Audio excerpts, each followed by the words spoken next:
Eleições 2022. De volta com o Jornal da Manhã. E a Jovem Pan aqui de União da Vitória, durante esse período de eleições 2022, está abrindo espaço a todos os candidatos ao pleito eleitoral desse ano. De forma igualitária, separamos 5 temas através da nossa produção, cujos quais achamos que são de extrema importância para a sociedade. E claro, dentro da questão isonômica, garantindo o mesmo tempo para todos os candidatos. São 30 minutos para responder as nossas questões aqui voltadas, portanto, nesses 5 temas. Hoje o nosso candidato é do PDT, candidato ao governo do estado do Paraná, Ricardo Gomide, que visita a região de União da Vitória e gentilmente vem até aqui para esta mini sabatina para falar de suas propostas dentro desses temas pré-selecionados aqui pela nossa equipe. Candidato, muito bom dia. Satisfação em recebê-lo União da Vitória. Seja mais uma vez muito bem-vindo aqui na nossa região. A partir desse momento, é claro, já entramos aqui dentro dos 30 minutos e já trazendo o primeiro tema, que é voltado à questão de segurança pública aqui no estado do Paraná, que é um tema de extrema importância, visto a necessidade de melhorarmos cada vez mais a questão de infraestrutura das nossas polícias dentro do que cabe ao governo do estado. Dentro desse tão importante tema de segurança pública, quais são suas propostas para melhorar esse tema aqui no estado do Paraná? Muito bom dia, candidato. Bom dia, Tiago. Bom dia, Juliano. Bom dia a todos que nos escutam. Um prazer muito grande conversar com vocês através dos potentes microfones da Jovem Pan de União da Vitória. Eu sou candidato porque acredito que nós devemos ter um governo parceiro do nosso povo, parceiro do nosso setor produtivo, e acho que o atual governo está muito aquém daquilo que se precisa para um estado pujante como o nosso, uma economia vibrante como a economia do Paraná. Um governo que pouco avança, que pouco inova, um governo que pouco faz. E durante os temas que a gente conversar, eu vou procurar mostrar como isso se representa nas pautas que a gente aqui discutir. E acredito também que o ex-governador, que por algum momento pode ter contribuído no passado, já não tem mais propostas que possam auxiliar na qualidade de vida dos paranaenses, nem hoje, quem dirá, para o futuro. O tema da segurança pública, isso se reproduz também, porque nós temos hoje gente que acredita que a polícia é o problema, quando na verdade é o contrário, a polícia que é a solução. O que ocorre é que nossas polícias completamente abandonadas por parte do setor público, eu tenho reunido com muitas associações de policiais militares, na AMAI, na Vila Militar, tenho reunido também com policiais civis, com os concursados da Polícia Civil que não são chamados, e a realidade é a mesma de outras áreas do governo. Um abandono completo ao servidor público, nesse caso, as nossas forças de segurança. Você imagine que há 6 anos não há reposição na nossa Polícia Militar. Vocês sabem disso e os que nos escutam também. Dessa forma, muita gente aposentou e ninguém ingressou na categoria. Os policiais que temos estão trabalhando por 2, por 3, há municípios do nosso estado que não tem sequer efetivo policial, e isso faz com que a carga de estresse seja extremamente elevada. Os policiais não têm acompanhamento psicológico, não têm apoio à saúde mental, e os casos de estresse são recorrentes. Vocês aqui devem estar noticiando, a gente acompanha pelos jornais, pelas rádios e pelas televisões. A carga de estresse elevada faz com que os nossos policiais não acompanhados por saúde mental acabem se desgastando com relação a isso. Para piorar, nossos policiais também não têm amparo de saúde, não há um plano de saúde que seja ofertado. Eles têm que pagar com o rendimento que tem, aqueles que podem, um plano de saúde privado. Estão ganhando mal, morando nas periferias das cidades, muitas vezes próximo do traficante, tendo que secar sua farda atrás da geladeira, porque não pode colocá-la no varal, de medo de ficar exposto à bandidagem.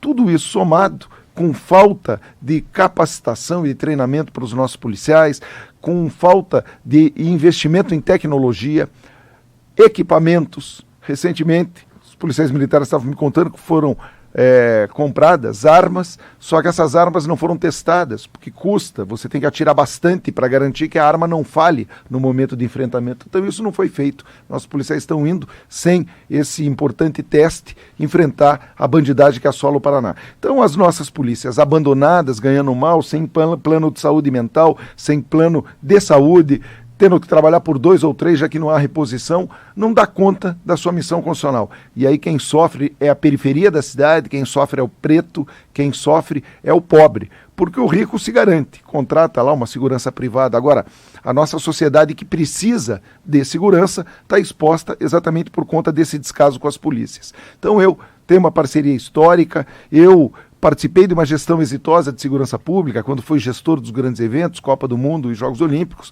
Ali era necessário prover segurança para os brasileiros e para os povos do mundo que aqui viessem, e a gente investiu em formação, à luz do que melhor tinha no mundo, fez pela primeira vez nesse país a integração das forças policiais, guardas municipais onde houvessem, Polícia Militar, Civil, Polícia Rodoviária Federal, Polícia Federal atuando conjuntamente, trocando informações, investimos pesado em tecnologia para que se prevesse onde o crime ia acontecer e em ele ocorrendo, poder elucidá-lo da melhor forma e de forma rápida.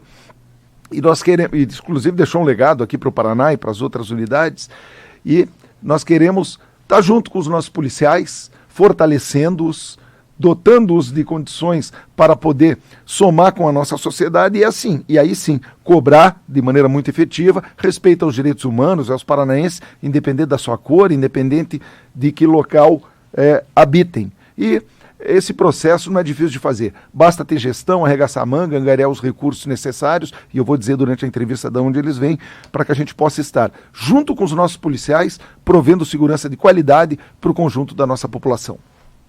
Candidato, nosso próximo tema é voltado à área da educação, é um dos pilares para qualquer esfera governamental. No que tange a questão estadual, quais são suas propostas para melhorar a educação paranaense, tanto para o aluno, mas também visando aí a melhorias para o professor, aquele que está dia a dia em sala de aula?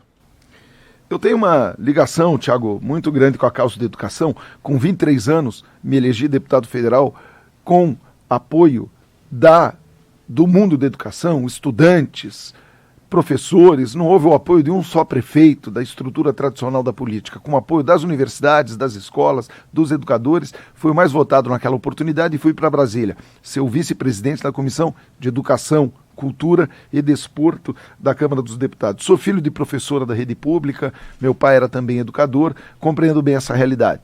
Logo que fui candidato, fiz questão de ir até a APP Sindicato, que representa todos os nossos professores, e assinar a carta de compromisso com as pautas da educação do nosso estado. Marchei junto com os professores, tinham vários de União da Vitória, agora no dia 30, que chama atenção para aquela fatídica data, onde houve o massacre dos professores no Centro Cívico, em frente ao Palácio Iguaçu.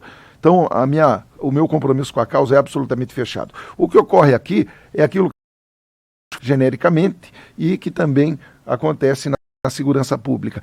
Completa desvalorização do nosso servidor público. Aliás, nesse caso, isso é mais emblemático porque o secretário é do mundo privado, é do ramo da terceirização. Então, o que se fez aqui pelo atual governador foi desvalorizar o nosso professor, desvalorizar o nosso educador e terceirizar tudo que for possível, como se o servidor público não prestasse.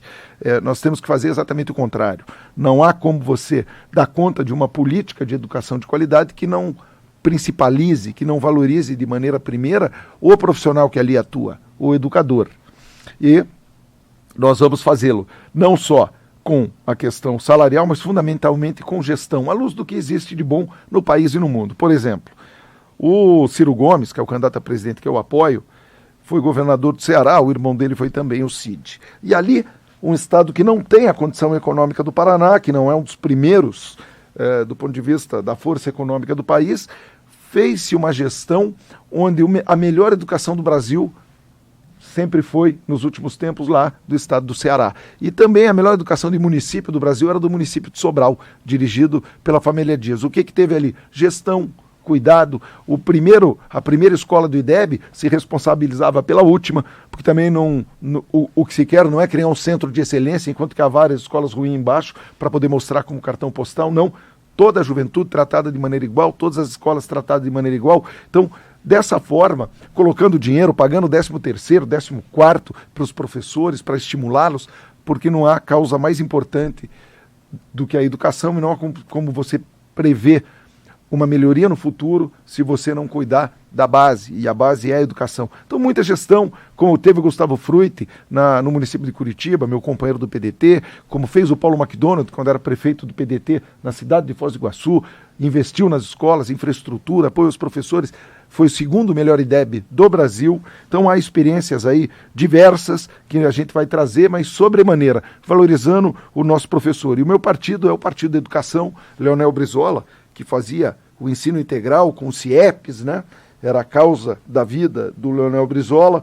Darcy Ribeiro, quando eu fui deputado, votou lá o Estatuto da Educação vigente até hoje, a Lei de Diretrizes e Bases da Educação Nacional, e o relator foi o Darcy Ribeiro. E aproveitando a tua pergunta, não só as nossas escolas merecem toda a atenção por parte do governador, hoje abandonadas, o ex-governador também sem proposta para o futuro da nossa gente, mas também as nossas universidades. Eu acho que, por tudo que tenho visto nas declarações e nos feitos mais recentes, o nosso governador não entende o papel das nossas universidades, que são joias importantes, não só para as corporações que ali estão naquele momento, professor, alunos e funcionários, mas para a sociedade. Não só formar o profissional, mas fazer pesquisa, extensão, para que a universidade cumpra o seu papel, que é da nossa sociedade. Por isso que a sociedade investe. Não é só para formar o médico, o engenheiro, o assistente social, não. A universidade tem esse papel, né, de pesquisar e de fazer extensão. Hoje o governo não compreende isso. Nossas universidades estaduais estão abandonadas e agora, recentemente, aprovaram a Lei Geral da Universidade. Uma lei muito ruim, uma lei que parametriza as nossas universidades, deixando de reconhecer as características de cada uma, que trata as antigas, o EL, o EM, o EPG, como as novas, e isso fere de maneira frontal a autonomia das nossas universidades. Então eu assumi no governo, já de plano, vou montar uma comissão para rever a LGU, a Lei Geral das Universidades, e a gente fazer com que as universidades voltem a ter apoio do governo do Estado, voltem a ter uma visão sistêmica para que novamente elas se integrem à nossa sociedade e possam dar o seu respaldo social. Gomide, nosso próximo tema central é chamado empregos, mas vou já puxar um pouco a sardinha aqui para a região do lado do sul do Paraná, onde por muito tempo deixou-se de ser investido um olhar diferenciado por parte do governo aqui na nossa região. Com isso, hoje falta a questão de infraestrutura, investimentos, melhorias nas mais diversas áreas, que acabam culminando, é claro, na questão da geração de empregos. Mas é claro, né, a questão de governo tem que se analisar a nível de Paraná. Então a pergunta é: quais são as suas estratégias para trazer novos investimentos, melhorias de infraestrutura e assim gerar mais empregos aqui para o paranaense? Veja, muita coisa a fazer, infelizmente hoje pouco se faz. Em primeiro lugar, melhoria do ambiente de negócios.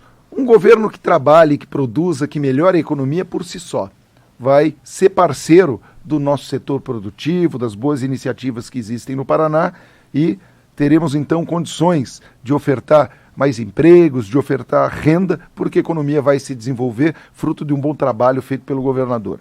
Vale dizer também o seguinte: eu tenho visto candidatos aí dizendo que eu vou fazer isso se o meu presidente ganhar, eu vou fazer aquilo se o meu presidente ganhar. Ora, o papel do governador é institucional. O governador eleito, ele tem que governar para todos os paranaenses e representar todos os paranaenses e se entender com o presidente da República, seja de qual partido for. O presidente tem que fazer, o governador tem que fazer o que hoje não se faz, não só no governo federal, mas e nos organismos multilaterais. Há financiamentos, né, de bancos internacionais, bons financiamentos com dinheiro barato para que a gente possa investir no conjunto do nosso estado. Hoje o investimento praticamente que não existe fora da televisão e fora do programa oficial. Eu gostaria de dizer isso para o atual governador. Ele, infelizmente, não foi a nenhum debate a que foi chamado até hoje. Sempre justifica dizendo que já tem agenda marcada, mas os debates são marcados com muita antecedência. Então, evidentemente, é uma fuga de um debate democrático, que é o momento de prestigiar o eleitor. Você, no debate, se desnuda do teleprompter, do seu marqueteiro, da agência de comunicação e se obriga a ser quem você é. Você fica confrontado pelos seus adversários e é obrigado a responder de forma limpa, sem os recursos dos assessores e de outras questões. Então eu considero uma pena Anteontem mesmo estava lá na TV Sudoeste, num debate com outros candidatos. Infelizmente o governador não foi, e eu não tenho condição de dizer para ele as coisas que estou dizendo aqui. Tem que arregaçar a manga, buscar os recursos fora, onde quer que eles estejam, e infelizmente isso hoje não se faz. Nós temos que voltar a investir no ensino profissionalizante. Você falou aí dos arranjos regionais, e tem características regionais, nosso estado é muito grande, é muito produtivo, e nós temos que formar mão de obra adequada para as necessidades de cada região. Esse papel é cumprido pelo ensino profissionalizante. Hoje, o estado do Paraná não investe em ensino profissionalizante, nós vamos retomar isso. O estado do Paraná não investe no ensino integral. Bandeira antiga, como eu disse aqui, do Leonel Brizola, fundamental investir no ensino integral. Nós vamos investir no ensino integral. Nós deixamos oportunidades passarem que são óbvias, basta um olhar atento do governador, e eu queria te dizer uma, por exemplo. O nosso estado está fazendo muita renúncia fiscal. O Paraná abriu mão só no ano de 22 de uma receita de 17 bilhões de reais, fazendo renúncias fiscais de maneira não transparente para inúmeras empresas. Eu não sou contra a renúncia fiscal. Eu acho que com a pequena e a microempresa, você pode abrir mão do imposto, que você troca imposto por trabalho, imposto por renda, imposto por novas vagas no mercado de trabalho. Isso é bom. Então é um estímulo que pode ser feito. No entanto, ele tem que ser muito bem dosado. Não esse aí de 17 bilhões que faz de maneira não transparente, que são para grandes empresas, empresas que deveriam estar pagando imposto, o imposto que falta para desenvolver esses projetos, para o policial, para a educação, para a saúde, para as mais variadas áreas. É um crime essa renúncia de 17 bilhões de reais. Só que veja, 17 bilhões de reais de incentivos fiscais para essas empresas, sem contrapartida social, eu, de plano, de início, já obrigaria essas empresas que quisessem ter benefícios fiscais do governo do estado a assumir o nosso salário mínimo regional, da hora de mais de R$ 1.800, um bom salário mínimo regional, e essas empresas não estão atreladas ao mínimo regional do Paraná. Ora, se não vão pagar imposto, se vão ter acesso ao benefício, você não pode impor por lei que eles paguem o salário mínimo regional, mas você impõe por adesão. Só vai acessar benefício fiscal no Paraná quem se comprometer com o salário mínimo regional. E aí você eleva a qualidade de renda do nosso povo trabalhador. Eu vou fazer também, Tiago, tenho falado no programa de governo, no horário eleitoral gratuito, e você me dá a oportunidade aqui nessa entrevista, que é o programa Paraná Dignidade. O programa Paraná Dignidade vai atender um conjunto de paranaenses que hoje passa fome. Nosso estado pujante, mas 18% da nossa população vive na linha de pobreza. E 250 mil paranaenses, irmãos nossos, passam fome. Acordaram hoje sem ter café da manhã e não vão ter um almoço para dar para o seu filho. Esse povo não pode esperar a economia crescer para que o emprego chegue, a renda chegue. Então nós vamos fazer um programa, já está estruturado, apresentado no meu programa de governo, emergencial, temporário, concomitante com qualificação profissional e reinserção no mercado de trabalho, que complemente os auxílios federais e bote comida rapidamente no povo, comida rapidamente na mesa desse povo que hoje passa fome.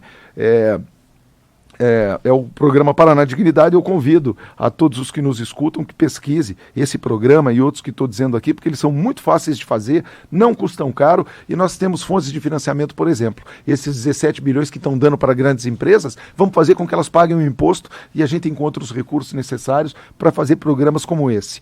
160 milhões de reais em publicidade. Não a publicidade institucional, aquela que a população tem direito para saber o que o governante está fazendo. Publicidade laudatória. Publicidade do príncipe, publicidade para falar bem do governador. Essa é descartável, não deveria acontecer. Dinheiro que a gente pode colocar para matar a fome do povo. O que é mais importante, matar a fome do povo ou ficar fazendo publicidade oficial para falar bem do governador? Então daí os recursos para a gente melhorar o ambiente de negócio, obrigar que essas empresas que acessem benefícios fiscais paguem o salário mínimo regional, a gente qualifica o nosso trabalhador para que ele possa acessar as vagas de trabalho, qualificado vai ganhar mais, vai poder preencher os cargos, as vagas que abrirem nas empresas, para que não busquem fora do Paraná esses empregos mais qualificados. E para terminar a resposta a essa pergunta, eu gostaria de te dizer, Tiago, você já deve saber disso, os ouvintes às vezes não, porque no programa oficial passa lá o tempo todo, que as obras fantásticas que estão sendo feitas do Paraná, eu assisto todo dia. A principal delas é a ponte que liga a segunda ponte que liga o Brasil ao Paraguai. Essa é uma ponte que não foi planejada pelo governo do Estado, que não houve qualquer participação do governo do Estado. Essa é uma obra tocada exclusivamente com recursos da Itaipu Binacional e ainda, a metade dela é feita pela parte brasileira, a outra metade é feita pela parte paraguaia. Uma boa iniciativa da Itaipu. Agora, como é que aparece isso como sendo uma obra do governo do Estado? Então isso não é possível. Como também a conclusão da Estrada da Boiadeira, tocada com recursos da Itaipu Binacional, e boa parte das coisas que se faz hoje, do ponto de vista de investimento, é um convênio antigo, feito do ano de 2017, num convênio com o BIRD, ou com o BID, não me lembro agora, mas não é possível, né, que o nosso Estado pujante, que o nosso setor produtivo, desbravando fronteiras e comercializando nossos produtos mundo afora, mesmo com esse custo horroroso que foi imposto nos últimos 24 anos do pedágio, o que fez com que o escoamento da produção ficasse cara e botasse sobrepreço no nosso produto, mas a nossa força produtiva é muito forte, tá? Os empresários do Paraná, os agricultores ganhando mercado mundo afora, e o nosso governo tímido, não atrai recurso, não tem dinheiro livre para investimento, fica ali naquela monotonia, quando tinha que estar inventando coisas, atraindo investimento, sendo parceiro desse Paranazão bom, que trabalha e se desenvolve. Candidato, nosso próximo tema é de extrema importância para a sociedade, saúde pública, né? A gente está saindo de uma pandemia e ela veio escancarar problemas que, infelizmente, já atravessamos, situações que são corriqueiras. Falta de exames, falta de médicos especialistas, falta de infraestrutura nos hospitais. E dentro dessa tão importante área para o paranaense, quais são as suas principais sugestões para melhorias caso venha a ser eleito? Olha, bem objetivamente, em primeiro lugar, descentralizar. Todo governo que entra, o ex-governador quando entrou e agora está falando de volta, vamos descentralizar. Por que não fizeram? O atual governo teve 4 anos para fazer. O outro já foi 3 vezes governador e agora está falando como se nunca tivesse passado pelo governo, está propondo também o céu na terra. Tem que descentralizar. Para descentralizar tem que ter gestão. Não adianta outra coisa. Vejo aí um ou outro falando, vamos construir hospital. Construir hospital é a parte mais barata. A cara é a manutenção. Construíram lá o Hospital da Criança em Maringá e está lá. Um monumento ao descaso do dinheiro público. Porque precisa contratar 700, 800, aí fala para o prefeito, ó, foi construído pelo governo federal. Funcione aí. Ele tem que agora fazer concurso público, botar 800 servidores, fora os custos outros atrelados à manutenção do hospital. Então tem que tratar isso de maneira séria. Tem que ter gestão do governo do Estado, em parceria com as prefeituras, observar as boas iniciativas, que são os consórcios intermunicipais de saúde, e efetivamente descentralizar a gestão da saúde e fazer com que o paranense seja atendido mais próximo da sua casa. Hoje, os municípios, infelizmente, por não terem apoio, botam o paranaense numa situação de saúde ruim, numa ambulância para ser atendido lá em Curitiba, fundamentalmente em nossas crianças, para ir para o Erastinho, para ir para o Hospital Pequeno Príncipe. Então isso é um crime, tem que ser resolvido com urgência. Cirurgias eletivas, falta de gestão total, porque o paranaense vai lá, precisa da cirurgia, manda voltar para casa porque não está em emergência. Fica 1 ano esperando na fila, na hora que fica na emergência, corre, tem que ser atendido, aí atendem, mas aí o SUS, que podia ter gastado muito pouquinho no início, quando a situação não era grave, gasta muito mais depois, por falta de gestão. E a situação da saúde da pessoa que, se tratada naquele momento, era uma, depois agravada, faz a cirurgia e não retorna àquela situação anterior. Então, uma crueldade o que se faz com o nosso povo. E eu vou fazer o programa Mais Médicos Paraná. Está lá também, busquem no Google que vocês vão ver. Não é aquele programa que foi feito pelo governo federal, que exigiu revalida, que trouxe médicos estrangeiros, não. É pegar o médico daqui, com CRM, em parceria com as nossas faculdades, com outras instituições, botar dinheiro aí, porque tem que ter médico. Se você não tem um médico, você não consegue prover saúde para a nossa população. E aproveito também para declarar meu apoio, a minha solidariedade aos enfermeiros, técnicos de enfermagem, auxiliares de enfermagem e parteiros que foram heróis, né, junto com todos os profissionais de saúde que combateram o vírus e nos livraram, pelo menos em parte, da pandemia. Vários pagaram com a vida, tiveram aprovado no Congresso Nacional o seu piso nacional, tiveram sancionado pelo presidente da República o seu piso nacional, e o Supremo, invadindo as outras competências, inventou de não pagar esse piso, mas que a gente espera que em breve seja revertido e eles possam receber o justo piso nacional da categoria. Nosso próximo tema, candidato, é a agricultura, né? Que com a pandemia o agricultor, o homem do campo, não parou. Tanto é que o PIB está positivo graças a um bom trabalho do homem do campo. Mas mesmo tendo um solo tão rico aqui no Paraná, muitos ainda sentem dificuldades, principalmente o pequeno agricultor. Algumas cadeias produtivas, vou citar aqui mais regionalmente a questão do leite, os produtores de leite, mas tantas outras. Dentro dessa tão importante área, né, que o Estado pode ser ainda mais pujante na agricultura, quais são suas propostas para melhorar a vida do homem do campo? Apoio ao homem do campo. Eu sou de um município pequeno, sou descendente de poloneses que vieram para cá, para a vida dura da agricultura, e nós temos que jogar pesado nisso. Vejo alguns candidatos aí tratando esse tema de maneira ideológica, parece até que o agricultor é um criminoso, é um destruidor do meio ambiente. Não contem comigo para isso. Eu estou aqui para apoiar e defender o nosso homem do campo. E a gente vai fazer aquilo que já fez. Quando havia um problema insanável no país, que era a discussão do Código Florestal, foi o deputado Aldo Rebelo, que foi o relator da matéria. Ele mesmo disse que eu fui o braço direito dele, e a gente fez audiências públicas por todo o país, fez aqui em União da Vitória, fez por todo o Paraná para debater o tema com toda a sociedade, compôs um texto que foi aprovado quase unanimemente na Câmara dos Deputados, e é hoje o Estatuto da Terra, o nosso Código Florestal, que preservou o meio ambiente, mas defendeu a produção. Então, é assim que a gente vai fazer. Claro, um olhar muito especial ao pequeno agricultor, um olhar muito especial à produção de orgânicos, que agrega valor ao produto e permita que ele seja vendido a um preço maior. A lei que obriga a que a merenda escolar seja ofertada para os nossos jovens e comprada na periferia, no entorno das escolas, fundamentalmente de produto orgânico, da pequena produção, que não foi efetivada, será efetivada no meu governo. Então, você, pequeno produtor, você, produtor de orgânico, vai voltar a contar com os institutos do governo do Estado, que vão fazer pesquisa para a gente desenvolver a nossa agricultura, a nossa produção rural. Não caio nessa conversa fiada de atacar a nossa produção. Quem faz isso, faz porque não entende da economia do Paraná. Parceria fechada com o nosso setor produtivo rural. Candidato, e claro, a partir desse momento usamos aqui o tema livre, né, para que você possa apresentar ao paranaense suas demais propostas e, claro, o momento para você olhar ao candidato aqui, Ricardo Gomide, diretamente no olhar do nosso eleitor paranaense que está nos assistindo, está nos ouvindo nesse momento, para que no dia 2 de outubro lhe conceda o seu voto de confiança lá nas urnas. Fique à vontade, candidato. Obrigado, Thiago. Eu primeiro quero, além de agradecer vocês, agradecer um irmão meu que é o Nelson Pedroso.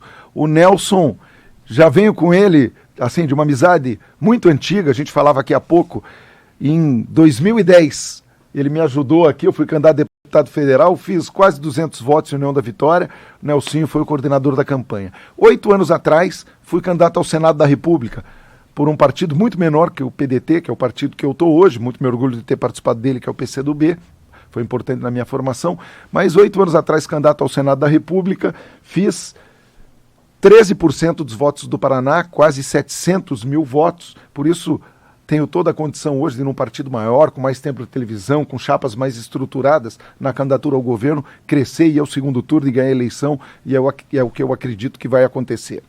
Eu acredito muito na eleição do Nelsinho para deputado estadual. Pode falar número aqui, né?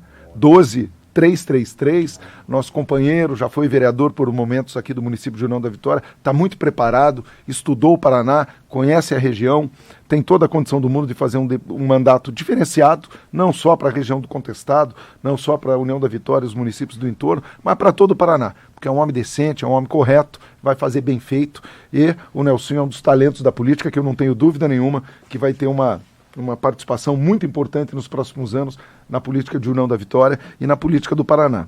E eu estou aqui no trecho, tinha mais ou menos que um combinado entre o candidato que ia ganhar e o candidato que ia perder. O PDT e a minha candidatura é que desafiou esse combinado da velha política, apresentando propostas e debatendo o Estado. Por exemplo, pedágio. Por que eles não falam do pedágio? Porque o pedágio sangrou a nossa economia, as nossas famílias, por mais de 20 anos.